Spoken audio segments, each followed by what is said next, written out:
Hi guys எல்லாரும் எப்படி இருக்கீங்க? So welcome to Chennai couples vlog. So இன்றைக்கி என்ன மினி vlogன்னு பார்த்துடலாமா? ஸோ தம்பி ஊர்லேருந்து வந்திருக்கான்னு சொன்னேன் பார்த்தீங்களா?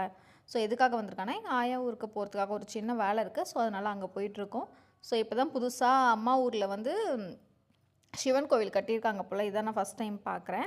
ரொம்ப நாளைக்கு அப்புறம் போயிருக்கேனா, ஸோ அதனால் ஊரே வந்து ரொம்ப டிஃப்ரெண்ட்டாக இருக்குது. இதுதான் அம்மாவோட ஊர். இப்போது தாத்தா ஆயா வந்து இல்லை, ஸோ இறந்துட்டாங்க. அவங்க இறந்து ஒரு 2 இயர்ஸ் ஆகுது. ஸோ ஒருத்தங்க இருக்கும்போது அவங்க அருமை தெரியாது, இல்லாதப்போ தான் ரொம்ப ஃபீல் பண்ணுவாங்கன்னு சொல்லுவாங்க பார்த்தீங்களா? உண்மைதாங்க. அவங்க இருக்கும்போது நமக்கு ஒர்க் இருக்குன்ட்டு அதிகமாக வர முடியல. பட் வந்து எப்போல்லாம் டைம் கிடைக்குதோ அப்போல்லாம் அவங்க கூட டைம் ஸ்பெண்ட் பண்ணுவேன். இதுதான் எங்கள் ஆயா தாத்தா வாழ்ந்த வீடு. எங்களுக்கு ரொம்ப மெமரிஸ் கொடுத்தது சின்ன வயசுலேருந்து இப்போ வரைக்குமே. பட் நான் அவங்கள வந்து ரொம்பவே மிஸ் பண்ணுறேன். ஸோ இப்போ இந்த வீட்டில் வந்து அம்மாவோட அண்ணா அவங்க தான் ஸ்டே பண்ணியிருக்காங்க.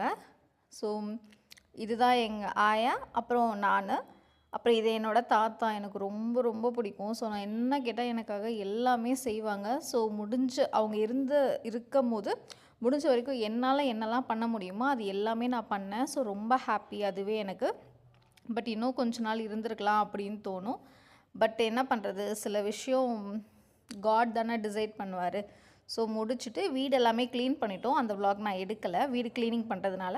ஸோ முடிச்சுட்டு வரும்போது இந்த ஃப்ளவர்ஸ்லாம் பார்த்தேன், ரொம்ப அழகாக இருந்தது. என் தம்பி போய் பறிச்சுக்கோனா, எனக்கு பயமாக இருக்குது, வந்து திட்ட போகிறாங்கன்னு சொன்னதுமே என் தம்பி பைக் விட்டு இறங்கி இந்த ஃப்ளவர்ஸ் எல்லாமே பறிச்சுட்டு வர வழியில் என் ஹஸ்பண்ட் வந்து குஸ்காவும் சிக்கன் பக்கோடாவும் கேட்டிருந்தார். ஸோ அதனால் என் தம்பி தான் போய் வாங்கிட்டு இருந்தான். வாங்கிட்டு அப்படியே பில்லாம் பே பண்ணிவிட்டு நான் வீடியோ எடுக்குது அந்த அண்ணாக்கு தெரிஞ்சிடுச்சுன்னு நினைக்கிறேன். அதான் ஒரு மாதிரி பார்த்துக்கிட்டே இருந்தார் டவுட்டாகவே. ஸோ எதனா திட்டிடுவாரோன்னு நினச்சி பயந்து வீடியோ எடுத்தேன். இந்த கடையில் அதே மாதிரி நல்லா இருக்கும்னு சொன்னாங்க. நான் இது வரைக்கும் ட்ரை பண்ணதில்லை. பட் என் ஹஸ்பண்டுக்கு இது ரொம்ப பிடிக்கும் இந்த கடையில். ஃபைனலாக இது எல்லாமே வாங்கிட்டு ப்ளஸ் நான் ரிட்டனும் வந்துட்டேங்க. அவ்வளோதான், இந்த டேயோட கம்ப்ளீட் ஆகிடுச்சு. ஸோ கண்டிப்பாக சப்ஸ்கிரைப் பண்ண மறந்துடாதீங்க. Good night, sweet dreams all.